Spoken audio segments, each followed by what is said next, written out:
আপনাদেরকে এই ভিডিওটা দেখার এই সময় কম, শুরু করো। সেটা হচ্ছে তবে আমাদেরকে ভিউজ চাই। হ্যাঁ, ভিউজ।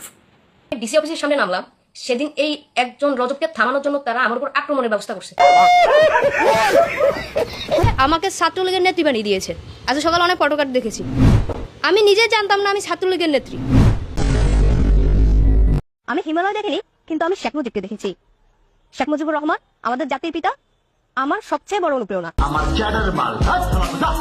ছাত্র দলের নেতৃত্বে আমার আশাটাকে এরা কোনোভাবে নিতে পারতেছে না। আমি তো এখনো পুরোপুরি আসিনি। আমি শুধুমাত্র দলকে যে জায়গায় সাপোর্ট দেওয়ার দরকার সে জায়গায় দিচ্ছি। এরা এটা জানে না যে আমার ফ্যামিলি কিন্তু বিএনপি পন্থী পরিবারগত, এবং এটা এখন না, আমরা সেই ছোটবেলা থেকে